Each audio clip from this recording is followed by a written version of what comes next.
So I was in Europe at the time, and we got messages from my uncle who told us they heard the windows rattle and they thought, my goodness, it's an earthquake.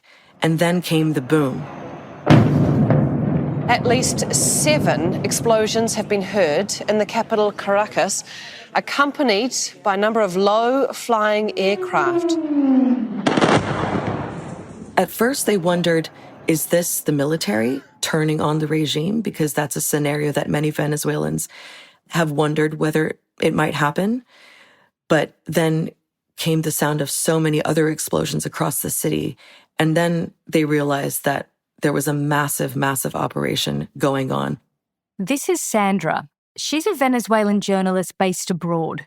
We're not telling you her full name because her family back home are worried about revenge attacks. And then very quickly, we got the post from Donald Trump on Truth Social saying that Maduro had been captured. The former leader of Venezuela, Nicolas Maduro, in handcuffs. You can see those blacked out sunglasses over his eyes. He is wearing the earmuffs as well. He looks to be in a tracksuit. It all happened so fast. No one could really grasp what was going on. But seeing Maduro wearing those headphones and that eye mask in that Nike tracksuit was so surreal. No one ever imagined that moment would come. This was one of the most stunning, effective, and powerful displays of American military might and competence in American history. Now, with Nicolas Maduro facing charges of narco-terrorism and drug trafficking in New York, Venezuela's future is uncertain. So we are going to run the country until such time as we can do a safe, proper, and judicious transition. The big questions: who will really run the country and its oil industry? And what does Trump's intervention there mean for the rest of the world? I'm Nicole Johnston, and you're listening to 7am. Today, Maduro's legacy and what comes next for Venezuela. It's Tuesday, January 13.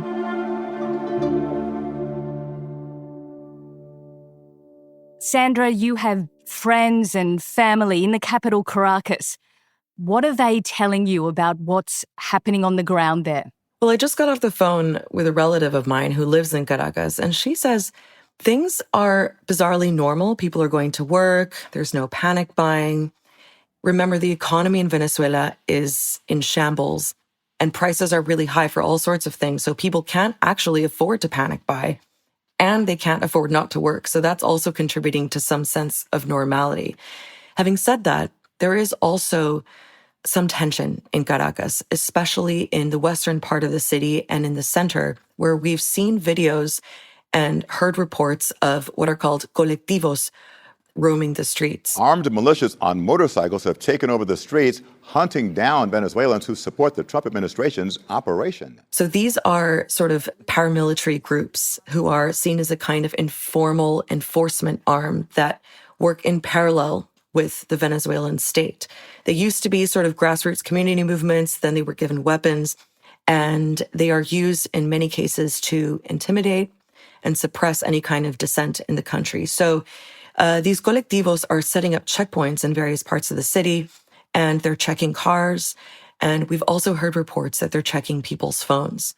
So everyone I know who is critical of the government or is just trying to be extra careful are deleting their WhatsApp messages before they walk out of the door. They're deleting their Instagram messages. They're even deleting search results on their browser pages because of any articles that might come up that are seen as critical of the government. So everyone is being extremely careful. Again, this is only really relevant to people who are critical of the government, but judging by the results of the last elections in 2024, it's a lot of people. Sandra, as you say, it's not safe for people to speak out against the government in Venezuela. But can you take me back to a time before that was the case? Because there were decades of democracy in Venezuela before Hugo Chavez took over in 1999. How has the country been reshaped to become the repressive state that we see today? So Venezuela didn't flip into a dictatorship overnight. Chavez did come in to power through elections in 1999. Juro delante de mi pueblo que sobre esta moribunda constitución. But then, I suppose his critics would say that he rewrote the rules of the game. So he did things like change the Constitution. He removed presidential term limits. He packed the courts with judges that were loyal to him and his political movement and revolution. And he did the same thing with the Electoral Authority, the CNE. And the way he was able to do that as well was through oil money. Oil money helped him build these patronage networks. He bought a lot of political loyalty. He got rid of free and independent media. So by the time Chavez died and his successor Maduro took over, those democratic guardrails were already gone. A las 4:25 de la tarde de hoy 5 de marzo ha fallecido el comandante presidente Hugo Chávez Frías. The Vice President Maduro has announced this news on state television that Hugo Chavez has in fact died. Of course, we know that he has been ill for... And Maduro just hardened the system. He was accused of manipulating subsequent elections. I think a major turning point that you'd be interested in hearing some more context about is the elections that happened in July of 2024. Que tenemos el 73.20%. The political opposition in Venezuela, which is actually led by last year's Nobel Peace Prize winner Maria Corina Machado, signed up thousands of volunteers, secretly signed them all up, to essentially collect bits of paper that are printed from voting machines at each polling station. And those bits of paper show how many votes each candidate got from each polling station. Those bits of paper were then uploaded to a central website that anyone could then verify. And according to their count, they said that the opposition candidate, Edmundo González, won by a landslide. Y que con este resultado, presidente electo es Edmundo González Urrutia. So then, the Electoral Council, which is run by Maduro loyalists, as I mentioned, also had their own copies of those tally sheets, but never made them publicly available. They refused to hand over their copies. So when Maduro claimed victory, days after the election, thousands of people, many actually from some of the poorest neighborhoods of Caracas, they took to the streets, and that's when the repression really started to get pretty bad. Protests erupted across Venezuela Monday, shortly after sitting President Nicolas Maduro was declared winner in a disputed election. Thousands of people have been jailed since. Journalists, activists, politicians, even ordinary Venezuelans. One young woman was arrested and jailed for posting a TikTok that criticized the government. One of the measures under Maduro that got a lot of criticism from human rights groups was the so-called law against hate that was introduced in 2017. And that was a very effective tool in cracking down on dissent and was used to jail a lot of opposition politicians, activists, and journalists. So since then, we've had thousands of people in Venezuelan jails. And so when people talk about the security apparatus ramping things up since Maduro's removal, we already had that backdrop before. You mentioned Venezuela's Nobel Prize-winning opposition leader, Maria Corina Machado. Where is she in all of this? Because she seems to be on the outer with Trump now and is trying to get back into his good books. That's right. She keeps getting asked by journalists if she stands by what she said when she received the Nobel Peace Prize, that she dedicated it to the Venezuelan people, but also to Trump. And she plans to give it to him. She's still seen as the kind of, I would describe it as a moral face of the opposition. She's got a lot of huge international credibility, but she isn't pulling the strings right now. She's not the one calling the shots, and she wasn't chosen by the Trump administration to be inserted as the replacement of Nicolas Maduro. I think it's an impossible exercise to guess what Trump might do next, but he's got a lot of leverage, militarily, economically, diplomatically. And he's openly talking like Venezuela is under some kind of American supervision. So the U.S. isn't literally governing, but nothing is happening right now, as we understand it, without Washington's say-so. They have actually talked about a long-term plan for some kind of transition to democracy, but again, who knows if that'll actually happen and if they'll follow through with it. Coming up, who will Trump target next? Sandra, since Maduro was captured, Trump has been making these threats towards other Latin American countries. Where does that leave places like Colombia, Cuba, and Mexico?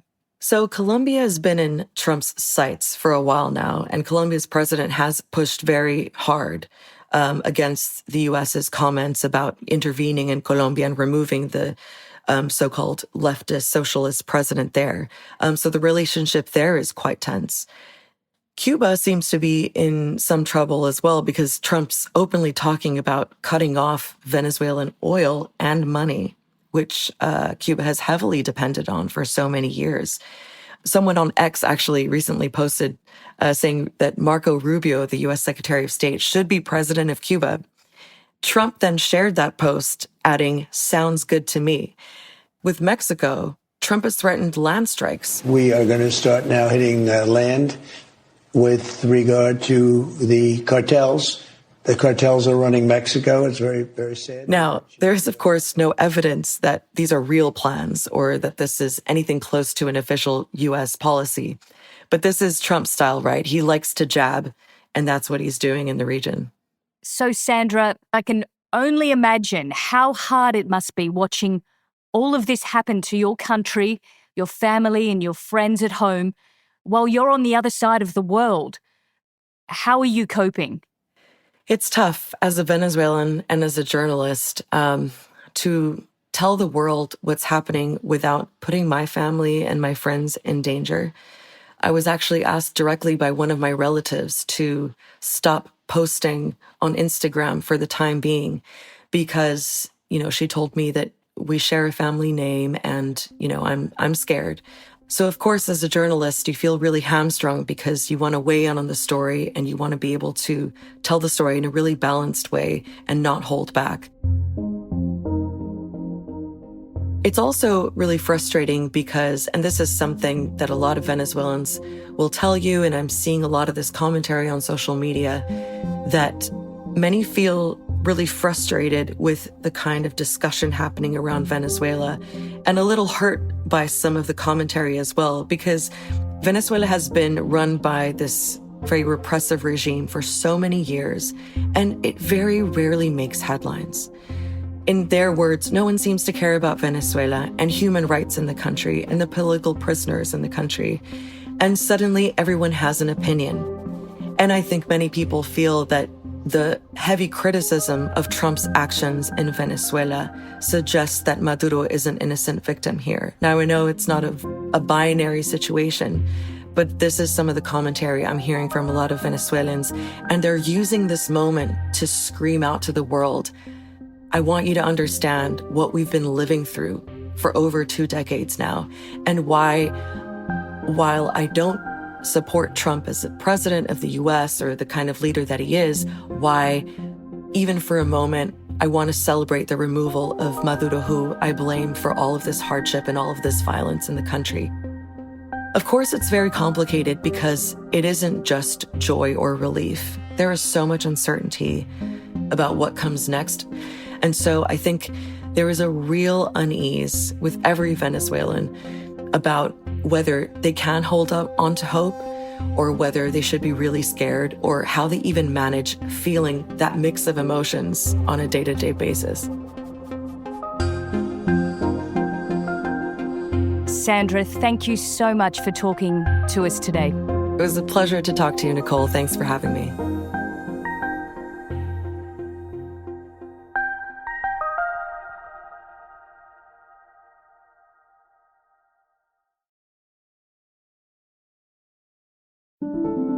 Also in the news, a new Ozempic-like weight loss drug is set to be added to the pharmaceutical benefits scheme for people with severe obesity and cardiovascular disease. Last year, the PBS Advisory Committee recommended listing the drug Wegovy for select patients. The drug works by suppressing the user's appetite. Federal Health Minister Mark Butler said that 400,000 Australians are currently paying market price for drugs like this, which amounts to as much as $5,000 a year. And Federal Cabinet Minister Madeleine King has backed the controversial decision to cancel Palestinian-Australian writer and academic Runda Abdul Fattah from the Adelaide Writers' Festival. King is the first federal minister to publicly weigh in. The decision to axe Abdul Fattah was made by the board of the Adelaide Festival, not the organisers, following widespread outcry to the decision and a mass boycott of the event by writers. The chair and several other board members have resigned. I'm Nicole Johnston. This is 7am. See you tomorrow.